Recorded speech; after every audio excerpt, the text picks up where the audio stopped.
विजयनगर की सड़कों पर वीरवरा जब अपने घोड़े टप्पू की पीठ पर बैठकर निकलता था तो देखने वालों के तो होश ही उड़ जाते थे। टप्पू की चमकती आंखें, जबरीले बाल, मस्तानी चाल सबको बहुत अच्छी लगती थी, लेकिन सबसे अच्छी लगती थी उड़ानका को। अरे उड़ानका भाई, जरा पाई पाई जोड़ के नए कपड़े तो ले लो। रात तुम अपने काम से काम रखो। टप्पू को पाने की कोशिश में उड़ानका हर बार औंधे मुंह गिरता,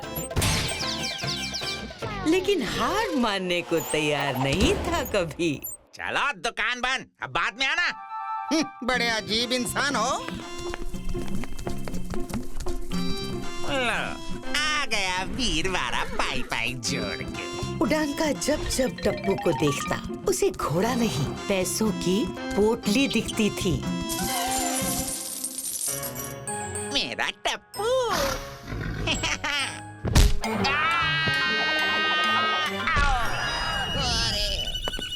अरे बेचारे को चने फुटाने खिलाकर कब तक पालेगा? मुझे बेच दे, पाई पाई जोड़ के पकवान खिलाऊंगा इसे। सिक्कों की जरूरत पड़ी तो सोचूंगा, फिलहाल तो इसके लिए चने चाहिए सेठ, ले लूं? अरे पोटली में पाई पाई जोड़ के। ये लो सिक्के, ये और पिछला हिसाब बराबर है। फिर हाथ से निकल गया। कोई बात नहीं, जिस दिन टप्पू मेरे हाथ लगा ऐसी ऐसी पूरी 10 पोटली में सौदा करूंगा उसका, पाई पाई जोड़ के। तबड़ा तबड़ा तबड़ा तबड़ा।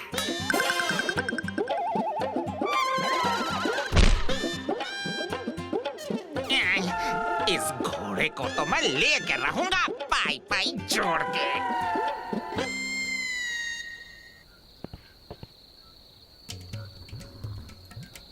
चल मेरे टप्पू।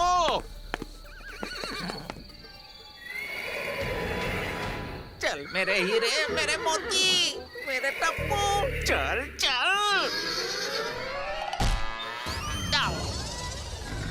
बिल्कुल अपने मालिक की तरह ठीक है पाई पाई जोड़ के।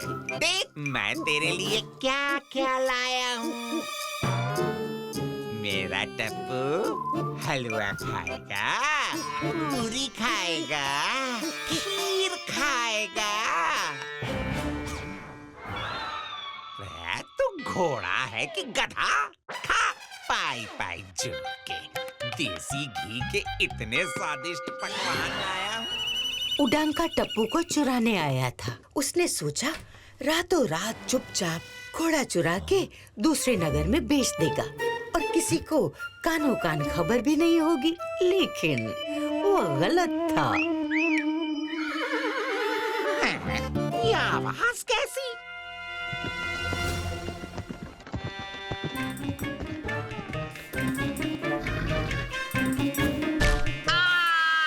पाई पाई जोड़ के। रास्ता साफ है। जैसे ही उड़ानका ने मूंगी चुंगी को देखा, उसके दिमाग में एक योजना आ गई। इतनी रात को सेठ, तुम भी हमारी तरह चोरी करने लग गए क्या? नहीं, मैंने तो तुम दोनों को रंगे हाथों पकड़ा है। अभी शोर मचाकर सबको बुलाऊंगा और राजा जी से इनाम पाऊंगा। चुंगी मुंगी डरकर माफी मांगने लगे। तब उड़ानका ने अपना अगला दांव खेला। उड़ानका की योजना थी कि वीरवरा के यहाँ चोरी होने के बाद उसे पैसों की तंगी होगी और मजबूरन उसे टप्पू को बेचना ही पड़ेगा। सेठ, पर उस वीरवरा के घर में चोरी करने जैसा है ही क्या? तो ये बात है। वीरवरा उड़ानका की सारी योजना सुन चुका था, इसीलिए उसने अपने सारे सिक्के निकालकर पोटली में पत्थर भर दिए।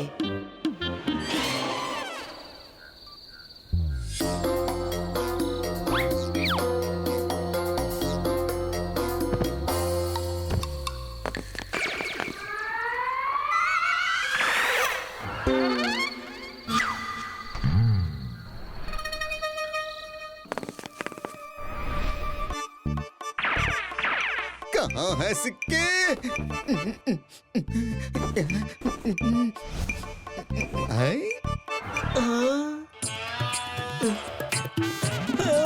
अरे ये क्या? निकल निकल। अरे निकल जा, निकल जाओ।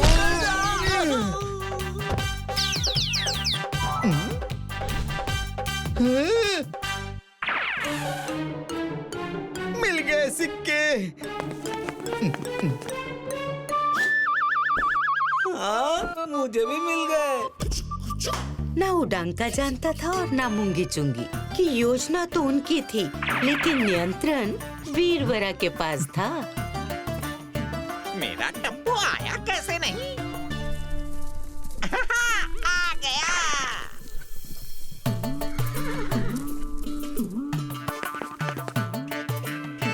सेठ, अगले दिन जैसे ही वीरवरा ने घर में चोरी और टप्पू के लिए उधार चने लेने वाली बात कही, तो उडांका बोला, अरे मेरी जान मांग ले तो दे दूं पाई पाई जोड़ के, लेकिन घोड़ा घास से दोस्ती करेगा तो खाएगा क्या? एक तरकीब है, तू घोड़ा बेच दे, पूरी 2 पोटली सिक्कों की दूंगा। 2 पोटली तो ठीक है सेठ, लेकिन बदले में तुम्हें 10 कोड़े भी खाने पड़ेंगे।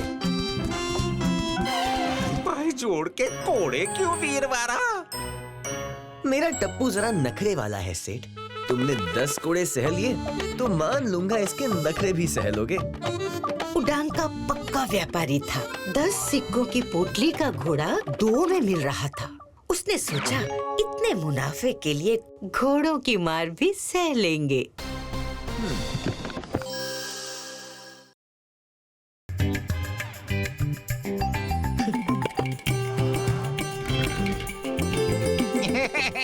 मेरे टप्पू,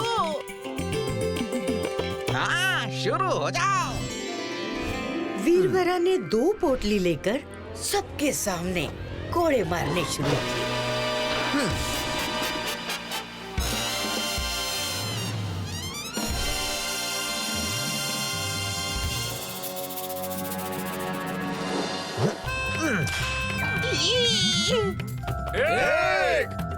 वीरवरा कोड़े मार रहा था, उडांका खा रहा था, लेकिन वो लड्डू तो नहीं था ना कि खाने में मजा आता। 2 3 4 5 6 7 8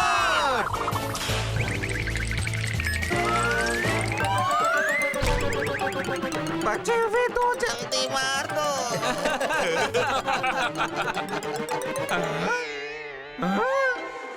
क्या हुआ?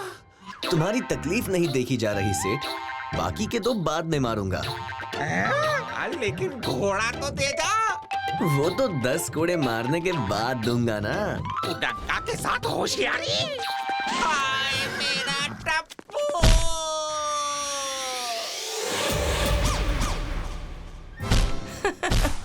उडांका को ना 2 बचे हुए कोड़े मिले और न टप्पू, लेकिन उसे अपने लालच का फल जरूर मिल गया। एक दिन विजयनगर के राजा विद्याधर और उनके मंत्री सारंगा दोनों भेष बदलकर नगर भ्रमण को निकले। महाराज महाराज महाराज, आपको किसी ने पहचान लिया तो गड़बड़ हो जाएगी। अरे वो सब छोड़ो, अपने आसपास तो देखो, लोग कितने खुश हैं। अरे आया है भर के पानी जहाज। अरे ले लो भैया आलू और प्याज। जब हम अपनी प्रजा को खुशहाल और आनंदित देखते हैं तो हमारा मन गदगद हो जाता है। देखो सारंग, ऐसा एक भी व्यक्ति दिखाई नहीं दे रहा जो खुश ना हो। महाराज क्षमा कीजिए, क्योंकि हाथी के दांत खाने के कुछ और दिखाने के कुछ और होते हैं। अर्थात जो व्यक्ति संतुष्ट है वही खुश है। अब वास्तव में कितने लोग संतुष्ट हैं, इसकी तो पड़ताल करनी पड़ेगी ना। अगर आपकी आज्ञा हो तो मेरे पास एक योजना है महाराज। हमारे लिए ये जानकारी आवश्यक है कि क्या आप लोग वास्तव में खुश हैं या नहीं। क्या हमारे राज्य में आपकी सारी जरूरतें पूरी हो पा रही हैं या नहीं। यहाँ उपस्थित लोगों में से कोई है जो खुश ना हो। मैं तो इतना आनंदित हूँ महाराज कि व्यापार करने के लिए भी बाहर जाने की इच्छा नहीं होती पाई पाई जोड़ के। हमारी रसोई हमेशा अन्न से भरी रहती है। हमें और क्या चाहिए महाराज। हाँ, हमारा व्यापार, हमारा कारोबार सब कुछ अच्छा चल रहा है। हम सब खुश हैं। अच्छी बात है मंत्री जी। महाराज महाराज, आपकी बातें सुनकर महाराज को बड़ी प्रसन्नता हुई, जिसकी खुशी में राज्य के सभी सुखी लोगों के लिए कल शाही बागीचा खोल दिया जाएगा। वहाँ बहुत सारे दुर्लभ फल फूल हैं जो आप खा भी सकते हैं या थैले में भरकर ले जा भी सकते हैं। शाही बागीचा, जो कि राजा का सबसे प्रिय और खास बागीचा था, जहाँ पर राजा ने देश विदेश से फल फूल मंगवाकर यहाँ लगवाए थे। आप सब बगीचे का आनंद ले लीजिए। बगीचे के पिछले वाले द्वार पर महाराज आप सबसे भेंट करेंगे हैं?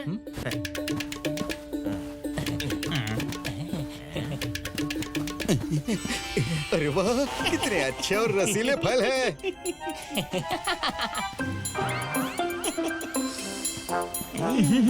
अद्भुत। ये बगीचा तो किसी दूसरे लोक का प्रतीत होता है। अरे तुम लोग बातों में ही समय गवाते रहो। मैं तो चला अपना थैला भरने पाई पाई जोड़ के।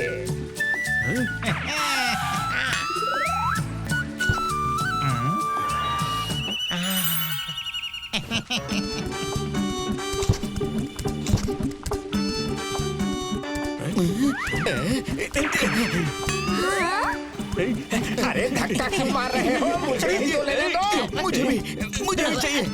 ये मेरा है।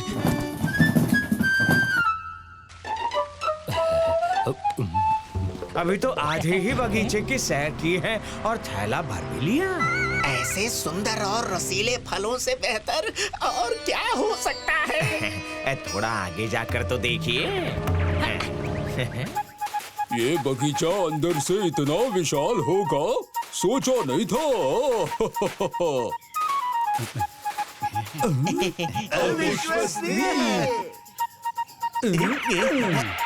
सुनहरे फल, अद्भुत।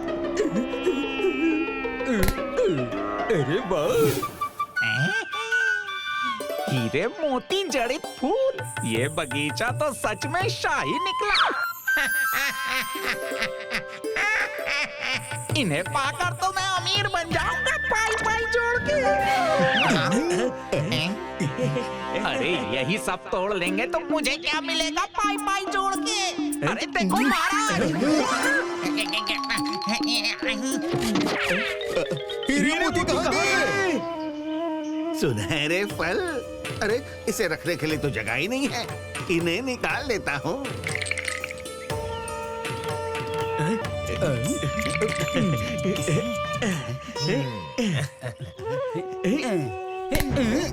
अरे छोड़ो। अरे ये मेरा है। ये मेरा है। छोड़ो इसे।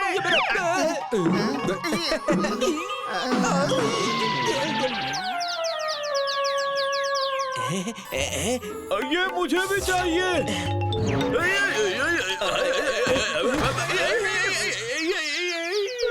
अगर आपका मन और थैला भर गया हो तो चलें।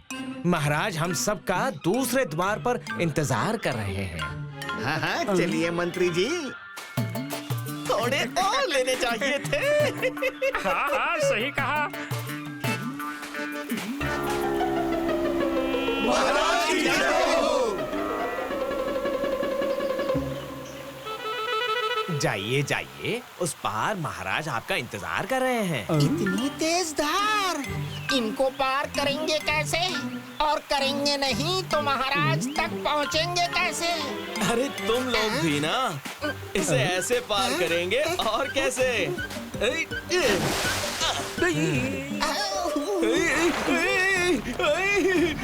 कोई बचाओ! अरे मैं डूब रहा हूँ। पानी बहुत गहरा है। थैला छोड़ो, वरना पानी के साथ साथ तुम भी बह जाओगे। नहीं नहीं, ये थैला मैं नहीं छोड़ने वाला। अरे छोड़ दो। बचाओ।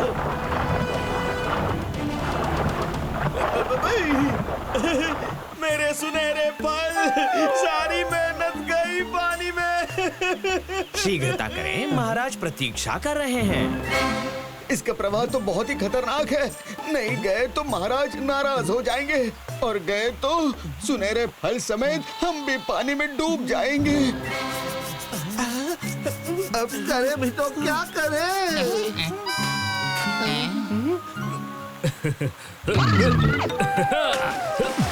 अरे मूर्ख, ये क्या किया? सुनहरे फल पानी में ही छोड़ दिए। अगर उस पार राजा जी से मिलना है तो लगता है ये थैला यहीं पर छोड़ना होगा।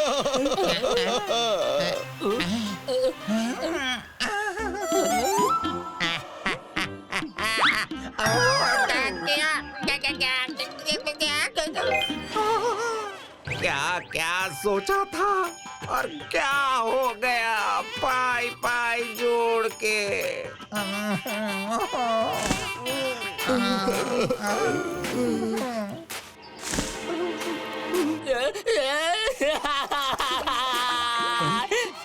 चलो मेरे फल।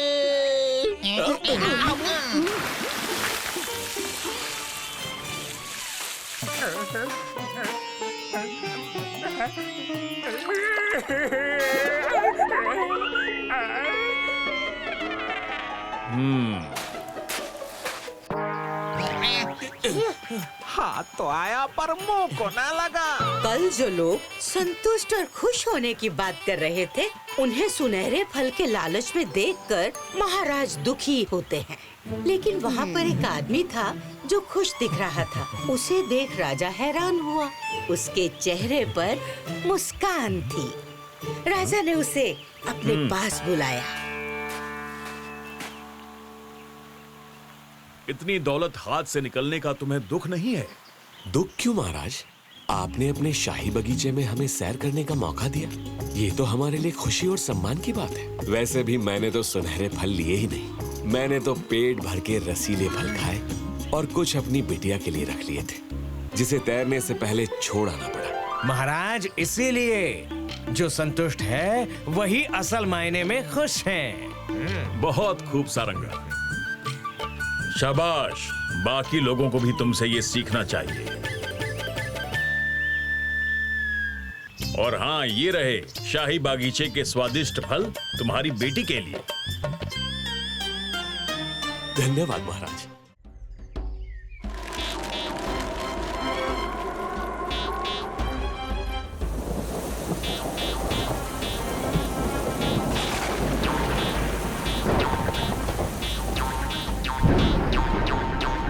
आखिरकार दोनों की प्रार्थना से वन की देवी प्रसन्न हो जाती है। मैं तुम्हारी समस्या जान गई राजन। आज से कुछ ही महीनों के बाद तुम्हारे महल में एक सुंदर राजकुमारी का जन्म होगा, मगर उसमें एक कमी होगी। कमी? कैसी कमी देवी? उससे हर रोज नए वस्त्र पहनना बहुत पसंद होगा, जिसकी इस आदत से तुम्हारे जीवन में बहुत बड़ा संकट आ सकता है। तो बताओ, क्या अभी भी तुम्हें संतान चाहिए? देवी, इतनी बड़ी खुशी के साथ थोड़ी सी तकलीफ मिलती भी है तो कोई बात नहीं। तथास्तु।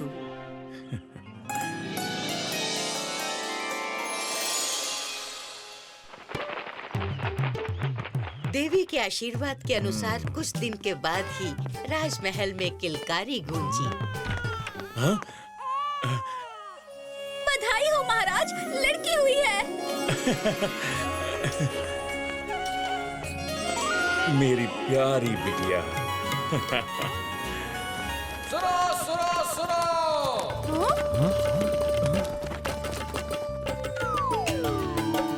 जैसे ही ये खबर राज्य में फैली, पूरा राज्य राजा की खुशी में दिवाली की तरह जगमगा उठा।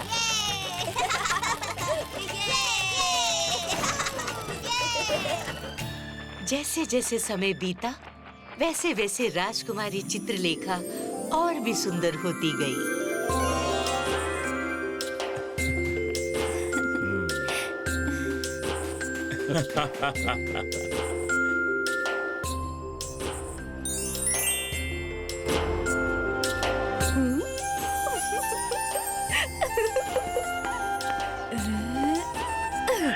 इसको सर पर रखे रहने से आपका सर दुख गया होगा।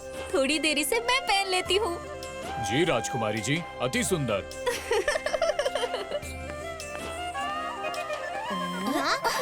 अरे ये क्या? रंग सहेज के रखने की नहीं, उड़ाने की वस्तु होती है।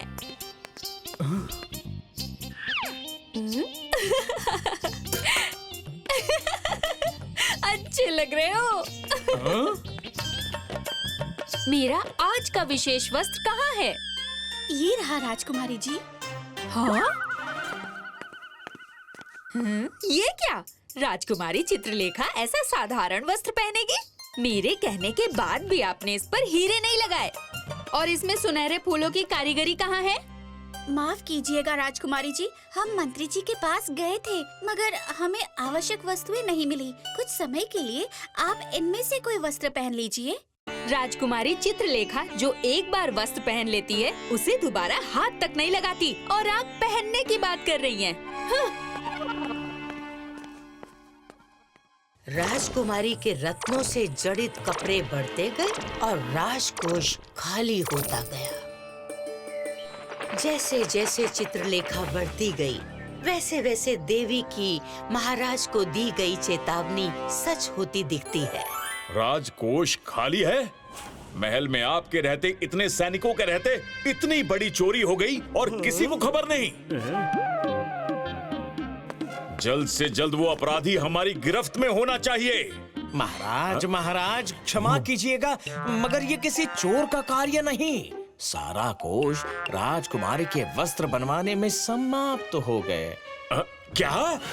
वस्त्र बनवाने में? जी महाराज, ये राज्य के लिए बहुत बड़ी संकट की घड़ी है। मैंने आपको सूचना देने की कोशिश भी की, मगर आप हर बार यही कहकर सुनने से इनकार कर देते कि राजकुमारी को जो चाहिए दे दिया जाए। तो गलत क्या कहा?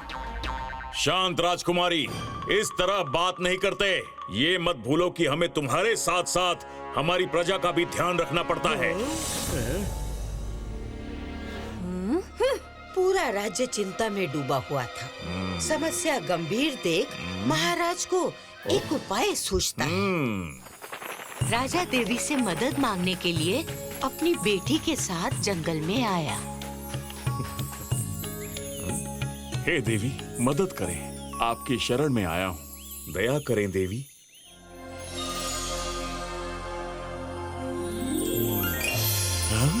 मुझे तुम्हारे आने का कारण ज्ञात है राजन। मैंने तुम्हें चेतावनी दी थी, मगर तब तुम नहीं माने। क्षमा देवी, अभी हमारे साथ साथ हमारा पूरा राज्य संकट में आ गया है। आप ही हैं जो हमारी मदद कर सकती हैं।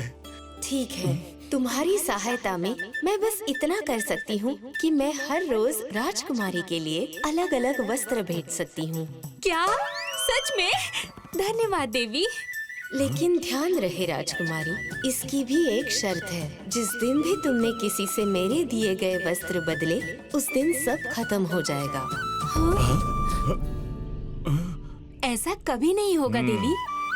तथास्तु।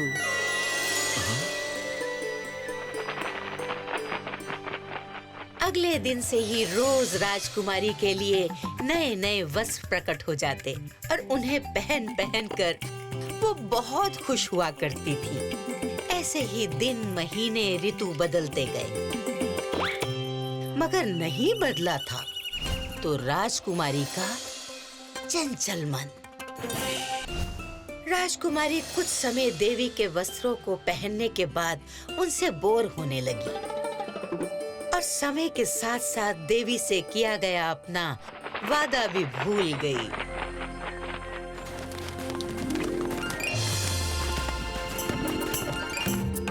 अति सुंदर। मैं सुंदर ही हूँ। कौन है ये सुंदरी? हाँ? कोई भी हो, मगर राजकुमारी से सुंदर नहीं हो सकती। पर मुझे क्या? अरे राजकुमारी तो है ही सुंदर। उनके पास कीमती वस्त्र है, आभूषण है, मगर ये तो इन साधारण कपड़ों में भी कितनी खूबसूरत लग रही है।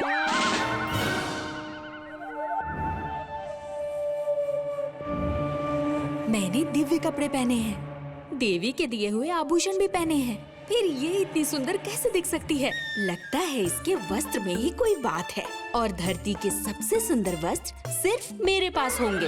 अरे जरा सुनो। अरे राजकुमारी यहाँ? हाँ? प्रणाम राजकुमारी जी। देखो, मुझे आगे मेले में जाना है और अगर वहाँ के लोगों ने मुझे पहचान लिया तो गड़बड़ हो जाएगी।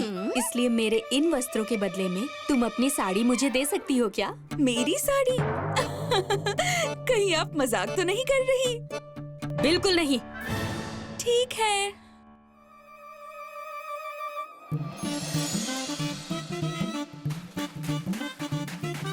हाँ, ये क्या?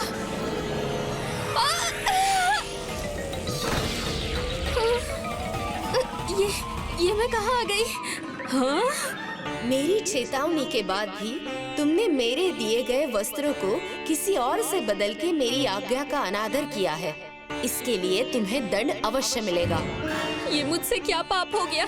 मुझे माफ कर दीजिए देवी। यहाँ आज्ञा न मानने की कोई माफी नहीं। हाँ? तुम्हें तात्काल इस लोक को छोड़कर जाना होगा। हाँ? नहीं, नहीं, ऐसा मत कीजिए देवी।